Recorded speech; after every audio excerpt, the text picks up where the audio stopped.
გამარჯობა, ეს არის დღის ქრონიკა. BBC-ს რეპორტაჟი გახსნიანებულ თემაზე ქიმიური ნივთიერების გამოყენებასთან დაკავშირებით დღეს პრემიერმა კიდევ ერთხელ განაცხადა, რომ ფილმში დასახელებული კამიტი არათუ გამოყენებული იყო, არამედ შესყიდულ ნივთიერებებს შორისაც არასდროს ყოფილა. შესაბამისად, ეს არის ტყუილი. ირაკლი კობახიძემ განმარტა, რომ კონკრეტული კოდი თავის დროზე არაერთი ქიმიური ნივთიერებაა შეძენილი და მათ შორის უმრავლესობა არა აკრძალული სტატუსისაა. ხოლო რაც შეეხება აქციაზე გამოყენებულ ნივთიერებას, რომელიც არ არის კამიტი, ჩაუტარდება ექსპერტიზა და ყველაც რუბრალდებას გაეცემა პასუხი. პრემიერმა დაასძინა, რომ BBC-ს ფილმი არის უცხოური სპეცსამსახურების მიერ დაგეგმილი პროვოკაცია, რომლის მიზანი ისევ და ისევ ქვეყნის შიგნით მუხტის აწევა და არსებული ხელისუფლების დაზიანება. ამ პათოსს იზიარებს პარლამენტის თავმჯდომარეც, რომელიც პარალელს ავლებს მიხეილ სააკაშვილის ასევე ქიმიური ნივთიერებით ფეიქ მოწავლვაზე, რომელსაც თავის დროზე ევროკავშირის ქვეყნების ელჩების დემარში მოყვა და რომელზეც დღემდე ბოდიში არავის მოუხდია. პრემიერმა დღეს სხვა თემებზეც გააკეთა განცხადება, მათ შორის მეორე ფრონტის გახსნის მცდელობაზე, ევროკავშირში მიმდინარე კორუფციულ სკანდალზე, ყველა მიმდინარე პოლიტიკურ თემებზე ჩვენი სტუმრები იქნებიან განათლების, მეცნიერებისა და ახალგაზრდულ საქმეთა კომიტეტის თავმჯდომარის მოადგილე გიორგი სოსიაშვილი და ექსპერტი ლევან ნიკოლაიშვილი. მივესალმებით ჩვენს პირველ სტუმარს გიორგი სოსიაშვილს. მოგესალმებით ბატონ გიორგი, გმადლობთ გადაცემაში მონაწილეობისთვის. საკმაოდ ვრცელი განმარტებები მოვისმინეთ პრემიერისგან, რომელმაც განაცხადა, რომ მიმდინარე თემაზე დაწყებულია გამოძიება, გამოძიების შედეგებს ყველანი ვიხილავ და შემდეგ მოვისმენთ დასკვნასაც. პარალელურად ხელისუფლება მიმართავს სხვადასხვა საერთაშორისო უწყებებს იმასთან დაკავშირებით მოხდეს რეაგირება BBC-ს მიერ გავრცელებულ ამ რეპორტაჟზე, სადაც როგორც პრემიერი აცხადებს, არის პირველ რიგში ერთი ტყუილი, რომ კამიტი იყო გამოყენებული, რომელიც არ არსებობს და არასდროს ყოფილა შეძენილი.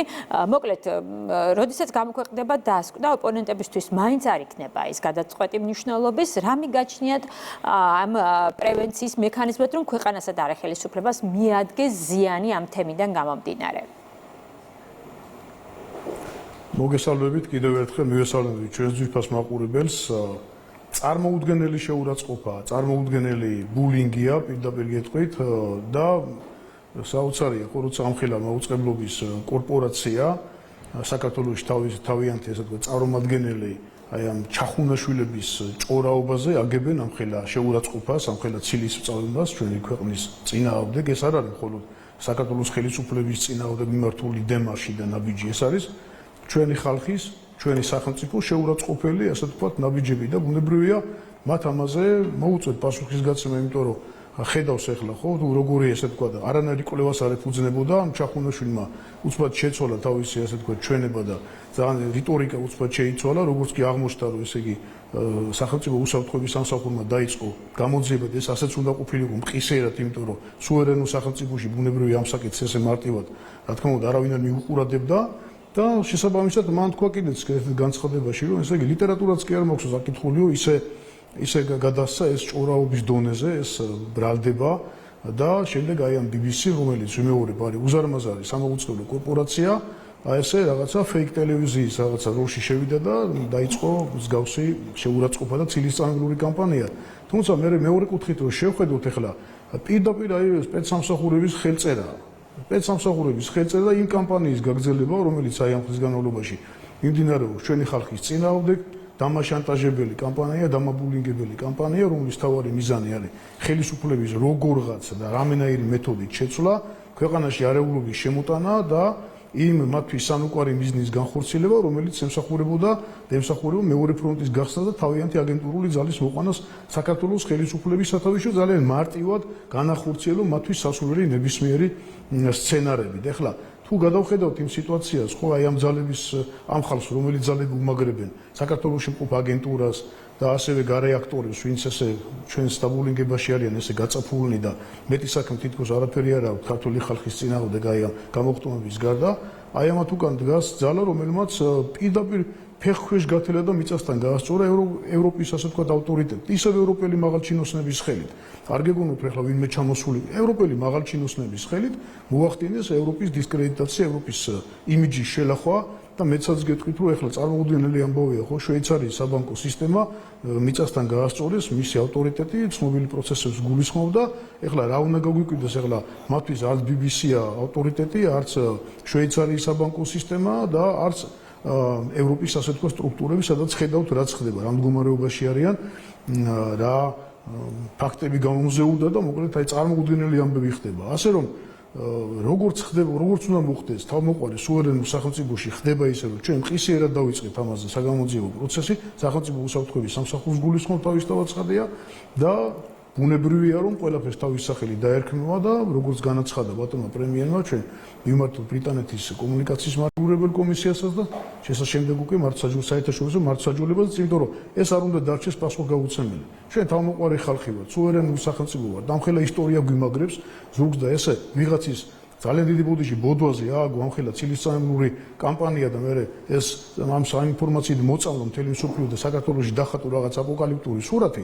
ეს არის წარმოუდგენელი ამბავი და თავისთავად ცხადი ამაზე მათ პასუხის გაცემა მოუწევთ ასევე იმ ადამიანებსაც, ვინც ამ აგენტურულ ქსელში არიან და თავი აღარ ეკუთვნით. ესენი არიან ძალიან უბედური ადამიანები, პირდაპირ გეტყვით, იმიტომ რომ მათ თავი არ ეკუთვნით და აი ესე არიან დამოკიდებული მათ დავალებებზე, რასაც დაავალებენ აი ამ ინფორმაციის, ასე ვთქვათ, ყალბი ინფორმაციის მოცენსვით და შემდეგ გადაგზავნით, რომ ქვეყნის ავტორიტეტი დააზიანონ და საქართველოს ხელისუფლების დაზიანების მცდელობა კი არ არის. ჩვენი ქვეყნის ავტორიტეტი, ჩვენი საზოგადოების და ჩვენი მომავლის. კი ბატონო, პირველ რიგში ეს ეხება ქვეყანას და აქედან გამომდინარე გითხავთ, პრემიერმა დღეს გააკეთა განცხადება, რომ ორი მიზანი შეიძლება ქონდეს ამ ფილმის შინაარს. ერთი ის, რომ შიდა ესე ვთქვათ, მუხტი გამოაცოცხლონ, რომელიც არ არის ისეთი აქტიური, როგორც იყო ერთი წლის წინ და მეორე გამოიყენონ ხელისუფლების შანტაჟის წინააღმდეგ. პლუს ამას ემატება ქვეყნის იმიჯიც, რომელიც დამაზიანებელია ამ ფილმში გაჟღერებული ბრალდებების ფონზე. ჩვენ გვახსოვს არჩევნებთან დაკავშირებით მიმდინარე პროცესები ზუსტად ერთი წლის წინ განცხადებები არჩევნების გაყალბებაზე, შემდეგ გამოძიება, მაგრამ ამ გამოძიების შემდეგაც მაინც დარჩა ესე ვთქვათ უცხოელი წარმომადგენლების მხრიდან მათ განცხადებებში სიტყვა გაყალბებული არჩევნები დარჩა მათ ლექსიკონში. აი ეს რამდენად გრძელვადიან დამაზიანებელ ეფექტად მიგაჩნიათ ამ ფილმში გაჟღერებული ინფორმაცია. ესე იგი, ეს არის ერთგვარი ჟანგბადი თავიანთი ყდომაში მყოფი რადიკალების გამოსაცოცხლებლად, როგორღაც სული შეუბერონ და იქნება მოაბრუნონ სამქვეყნოდ, იმიტომ რომ მათ პულსი აღარ ესინჯებათ და ქართულმა ხალხმა მათ თავად გამოუტანა, ჩვენმა ხალხმა განაჩენი აი ამ რადიკალებს, ამ ექსტრემისტებს და ეს არის ერთგვარი მცდელობა და მეორე მხრივ ბუნებრივია შანტაჟის სერია გრძელდება და ეხლა ამას ხან რომელ ოპერაციას მოიფიქრებენ, ხარას ჩაიფიქრებენ, ხარას ააგორებენ და ასე შემდეგ. ესაც მორიგი ასე თქვა შანტაჟია. ოპერაცია ჩახუნაშვილი დაარქვათ, ხო ამას, რა ვიცი, რა უნდა დაარქვა ნებისმიერი ჭკუატყოფილი ადამიანისთვის ესე როგორც ადვილად წარმოსადგენია თუ რა ხდება და რა შეურაცხყოფას და ცილისწამებას აქვს ადგილი და ყველაფერი ნათელია დღესავით. მაგრამ ახლა არჩევნების თემა ახსენეთ თქვენ და ხო ნახეთ როგორი რაღაცა 300,000 ხმის გაყალბებაზე ქონდა საუბარი ეუთოოდირის დასკვნაზე როგორ ლამის თავზე გადაახიეს არაფერს ასე ვთქვათ არ აღიარებდნენ და ერთი სამხილი ვერ დადეს აქამდე. აი ეს არის მთელი მათი უსუსურობა და ეს არის უსამართლობა, რასაც ჩვენ ხედავთ რომ არჩევნების გაყალბებაში ზდებდნენ ბრალს ჩვენს ხელისუფლებას, როცა მილიონ 100,000-მა ადამიანმა ჩვენი საზოგადოების უდიდესმა უმრავლესობამ დაუჭირა მხარი ეროვნულ ხელისუფლებას მისანდობის მანდატი და ამ დროს რაღაც გაყალბებაზე და რაღაცა აბსოლუტურ ბრალდებებზე ქონდა საუბარი და თუმცა აქამდე ერთი სამხილი არ იქნა. ხო წარმოგიდგენიათ ეხლა ამათ ხელში რამე ყოფილიყო რას დაატრიალებდნენ ეხლა არ არსებულ რაღაცებს ბრალს გვდებენ, წამებენ ცირს და ეხლა რაღაცა ქიმიური ნივთიერების რაღაცა ბოდვაზე ააგებს მთელი ეს კამპანია და არჩევნებში რაიმე გაყალბების რაღაცა პატარა ნიუანსიც კი ყოფილიყო. ღმერთმა დაგვიფაროს, ხო წარმოგიდგენიათ რა იქნებოდა, ხო? ასე რომ ეს არის ჩვეულებრივი აი სიყალბეზე აგებული კამპანია, სერიებად დაყოფილია და მორიგ სერიას აქვს ეხლა ადგილი, მორიგ ოპერაცია დაიწყეს, რომ ამითი ჩვენი ხელისუფლების ავტორიტეტი თითქოს შეერყიეთ, მაგრამ ეხლა ვინ რჩება მოგებული, კი ხედავს ჩვენი საზოგადოება მორიგჯერზეც ჩაუფლავდება და ჩაფლავებულიც არის უკვე ბუნებრივია, იმიტომ რომ რაზეა საუბარი ჩვენთვის, ჩვენი ხელისუფლებისთვის თითოეული ქართველის სიცოცხლე ყველაზე და ყველაფერზე მაღლა მდგომია.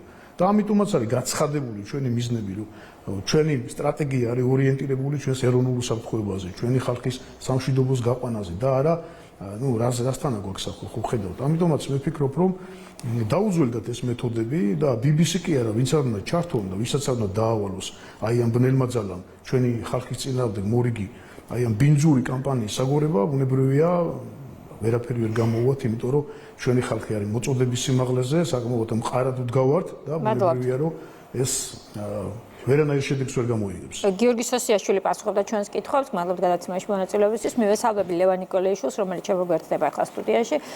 პირდაპირ ეთერში მოგესალმებით ბატონ ლევან, მადლობთ გადაცემაში მონაწილეობისთვის.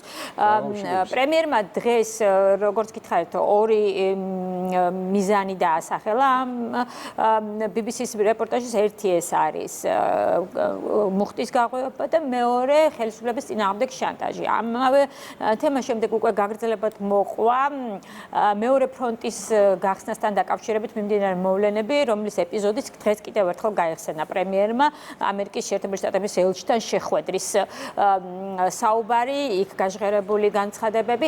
მოკლედ, მეორე ფრონტის იდეა, რომ გავაგრძელოთ ეს თემა ახლა, მეორე ფრონტის იდეა კვლავ რჩება თუ არა, ნეიტრალებული არის თუ არა დღეს მიმდინარე მსოფლიო პროცესების ფონზე. მეორე ფრონტის იდეა შეიძლება ითქვას, რომ განეიტრალებული იქიდან გამომდინარე, რომ ეს ჩვენი დამსახურებით ხდება. ჩვენ არავითარ შემთხვევაში არ გვაწყობს სტაბილურობის და მშვიდობის დარღვევა და ჩართვა ისეთ ომში, რომელიც გარე ძალების მიერ არის ინსპირირებული და ემსახურება გარე ძალების სხვა ქვეყნების ინტერესებს. ჩვენი ქვეყნის ინტერესში არ არის ომში ჩართვა, არ არის რაღაც მეორე ფრონტის გახსნა და ესეთი საკითხების გადაჭრა მანდ-მაინც საბრძოლო მოქმედებებით, რაც უფრო და უფრო დამაზიანებელი იქნება ჩვენთვის. ჩვენ სხვა პოლიტიკა გაგვაჩნია, სხვა მიმართულება გაგვაჩნია და აქედან გამომდინარე ის რაც შევინარჩუნეთ ამ ხნის განმავლობაში, ნამდვილად შესანარჩუნებელია და გასაფრთხილებელია. მაშინ შანტაჟის იარაღად რა რჩება ბატონ ლევან, როდესაც პრემიერი საუბრობს იმის შესახებ, რომ ხელისუფლების შანტაჟის წინააღმდეგ შეიძლება იყოს გამოყენებული ამ ფილმში გაჟღერებული დეტალები. დისკრედიტაციის ცდელობა, რომ თითქოს ეს არის ესეთი ხელისუფლება, რომელიც თავისი ხალხის წინააღმდეგ იყენებს რაღაც ქიმიური იარაღს, რომელიც თუნდაც პირველ მსოფლიო ომში იქნა გამოყენებული. ეს არის სერიოზული აბსურდი. თან წარმოიდგინეთ, რომ 1 წლის წინანდელ ამბებზე არის საუბარი, 1 წლის განმავლობაში, ესე იგი, არავინ არაფერს არ უჩიო და უცბად აღმოაჩინა BBC-ს საგამოძიებო ჯგუფმა თუ გარე ძალებმა ერთობლივად, რაშიც ხელი შეუწყო ადგილობრივ აგენტურამ და შექმნეს ფილმი, რომელიც არის აბსურდებზე დაყრდნობილი და არა არგუმენტებზე, არა რაღაც ფაქტებზე, რაღაც მტკიცებულებები ხონდა იყოს იმის თაობას. წარმოიდგინეთ ადამიანები, რომელს ვთქვათ, მიიღეს ეს სერიოზული მოწამლები და დაზიანებები, როგორც თვითონ იძახიან, ამის თაობაზე 1 წლის განმავლობაში დუმდნენ, საერთოდ ხმას არ იღებდნენ და უცბად ერთგვარად დღეს, როდესაც BBC-ს საგამოძიებო ჟურნალისტიკის ეგრეთ წოდებული რაღაცა წარმოგნები ჩამოდიან, ახსენდებათ, რომ თურმე როგორი შეტევები აქვს, როგორი თვალის წვა აქვს, როგორი ტკივილები აქვს და ასე შემდეგ. ესე რაღაცები ესე ახდება და ეს ერთხელ არასერიოზული არის, მაგრამ მეორე მხრივ არის საშიში. საშიში იქიდან გამომდინარე, რომ ეს ადამიანები არ ჩერდებიან და ცდილობენ ისე და ისე. ქვეყნის დისკრედიტაციას, ხელისუფლების დისკრედიტაცია და საერთოდ მთლიანობაში ყველაფერი არის ასე ვთქვათ შექმნილი იმისათვის, რომ რამენერად საქართველოს ავტორიტეტი შელახონ საერთაშორისო ასპარეზზე. ეს არ არის არც პირველი შემთხვევა და სავარაუდოდ არც უკანასკნელი ახლა მათ ბინძური თავის ფანტაზიებში როგორი ჩანაფიქრები განხორციელდება კიდე ეს არავინ არ იცის, მაგრამ ჩვენ უნდა ვიყოთ მტკიცე, ჩვენ უნდა ვიყოთ ყარა და აი ესეთ გამოხტობებს უნდა უპასუხოთ ისე რაც განაცხადებაც მიიღეს ჩვენი ხელისუფლების წარმომადგენლობა. სამართლებრივი გზა ეს არის ის გზა, რომელიც გააშიშვლებს ამ დეზინფორმაციას, ცრუ ნარატივებს და რომელიც დაანახებს ადგილობრივ საზოგადოებასაც და მსოფლიოსაც, რომ BBC აღარ არის ის BBC, რომელიც წარმოადგენს კონდათ ადამიანებს და ეს არის უკვე მართული მედია სივრცე, რომელიც გამოყენება ხდება პოლიტიკური რაღაც ბინძური მეთოდებით, პოლიტიკური მიზნების მისაღწევად. ბატონ ლევან, დღის ერთ-ერთი თემაც ასევე დასავლურ მედიაში, მიმდინარე ქართული თემების ფონზე არის ერთ-ერთი ესეთი, ვთქვათ, საინტერესო საკითხი, რომელზედაც ჩვენ დღეს გვაქვს შესაძლებლობა ვისაუბროთ, ეს არის ევროკავშირში მიმდინარე პროცესები, კორუფციულ სკანდალს გულისხმობ, რომელზედაც დასავლური მედია წერს, რომ არის ერთ-ერთი ყველაზე სერიოზული კრიზისი, დაპირისპირება ურსულა ფონ დერ ლაიენსა და იგივე კაია კალას შორის. აი რა პროცესს ვადევნებთ თვალს და როგორ ელოდებით მაგალითად მოვლენების განვითარებას ამ მიმართულებით? ეს თემა განსაკუთრებით საინტერესოა, იქიდან გამომდინარე ევროკომისია როგორ მწვავედ აკრიტიკებს საქართველოს ხელისუფლებას. მოვლენების განვითარებას როგორც ჩვენ ხედავთ და როგორც ვარაუდობთ, ისე ხდება. ხომ ევროკავშირი არის აბსოლუტურად გაშიშვლებული თავის ქმედებებით, მაგრამ ამაში ხელისშემწყობი იყო ზუსტად ეს ადამიანები, ევრობიუროკრატია და მისი მაღალჩინოსნები, რომლებიც არაერთ სკანდალში აღმოჩნდნენ გახვეულები. კოორდინირებული მუშაობა იქ არ მიმდინარეობს. ერთადერთი კოორდინაცია მათ რაც აქვთ, ეს თუკი შეეხება საქართველოს, რომ რამენერად შეურაცხყოფა მოგვაყენონ და თქვან აი ესეთი სისულელეები, რაც არის რომ საქართველოში თუნდაც არადემოკრატულად მიმდინარეობს პროცესები და ან რაღაცა სერიოზული რაღაც პრობლემები იყოს. და ამ დროს თვითონ წარმოიდგინეთ, რომ დემოკრატიას აბსოლუტურად დაშორებულები არიან. უსაფრთხოების სისტემა ფაქტურად მოსვლილია და როცა გაუხარდება რუსეთის ფედერაციას, მაშინ შეაფრთხოს ხოლმე თავის დრონებს და ამით სერიოზულ შიშს იწვევს მათ რიგებში. და ყველაზე მთავარი ხომ პოლიტიკური მესიჯი რა არის მათი, როდესაც კორუფციაში არიან ჩაფლულები და თან ჩაფლულები არიან ისეთი სერიოზული თანამდებობის პირები, რომლებიც წესით კორუფციას უნდა ებრძოდნენ და არა პირიქით. მაგრამ ეს ესეც იქნებოდა მოსალოდნელი გამომდინარე იქიდან, რასაც ჩვენ ხედავთ თუ როგორ იქცევიან ისინი დაწყებული, თქვათ იგივე რუსეთ-უკრაინის ომიდან გამომდინარე, ხო? და ეს არის სწორედ ის, რის გამოც ჩვენ ვიძახთ ნეიტრალური საქართველოს წარმომადგენლები, რომ ესეთი ევროკავშირი, ესეთი ყალბი ინსტიტუცია, რომელიც აბსოლუტურად გაკოტრდა ყველა დონეზე და ამას დაემატა ისიც, რომ ესეთი კორუფციული სკანდალები არის ის ორგანიზაცია, სადაც ჩვენ არავითარ შემთხვევაში არ უნდა ვიფიქროთ, რომ გავხდეთ მისი წევრები. არაფერს არ მოგვიტანს ჩვენ მათთან გაწევრიანება, გარდა იმისა, რომ ისინი შეინარჩუნებენ რაღაცა სტატუსს ქოს იმისათვის, რომ ისე დაგვაშატაჟონ და რაღაც მუქარესენით გვესაუბრონ. ბატონ ლევან, დღეს კიდევ ერთი თემა ურსულა ფონ დერ ლაიენის განცხადება, რომელიც ამბობს, რომ ისტორიული გადაწყვეტილება მიიღო დღეს ევროკავშირმა, ევროპა ერთხელ და სამუდამოდ კეტავს რუსული წიაღისეულის საწვავის ონკას. აი რა შედეგი იქნებოდა, რომ ეს გადაწყვეტილება, მაგრამ მაგალითად ცოტა ადრე მიიღო ევროკავშირს და რა შედეგი ექნება ახლა? დაამერწმუნეთ, არც მაშინ ეხნებოდა შედეგი, ვინაიდან ესეთი განცხადებები ჩვენ ბევრი მოგვისმენია. იგივე ამ რუსეთ-უკრაინის ომთან მიმართებაში სანქციების 19 თუ 20 პაკეტი ვნახეთ, რომელმაც არ იმოქმედა. არალეგალურად აგრძელებენ ვაჭრობას, არალეგალურად აქვთ ბიზნეს ურთიერთობები და თვითონ გამოაცხადეს ამასინათ შვედეთის საგარეო საქმეთა მინისტრმა, რომ 152 მილიარდი ევროთი მეტი დაფინანსება მიიღო, შემოსავალი მიიღო რუსეთის ფედერაციამ, ვიდრე ისინი დაეხმარნენ თქვათ უკრაინას ომის პერიოდში. ესეთი განცხადებები ბევრი იქნება, მაგრამ შემოვლითი გზები მათ აქვთ იმისათვის, რომ საკუთარი ჯიბები გაისკელონ, საკუთარი სიმდიდრე უფრო და უფრო გაზარდონ, მაგრამ რეალურად ეს არ არის ის, რაც რამენერად უშველის მათ. ვინაიდან ისინი რეალურად დამოკიდებული არიან ისე და ისე რუსულ ენერგორესურსებზე და იმდენად კბილია მათთვის რუსეთთან ურთიერთობა, ხომ განცხადებები არის რაღაცა ნიღაბი, რომელსაც იფარებენ პერიოდულად, მაგრამ სინამდვილეში სულ სხვანაირად მოქმედებენ.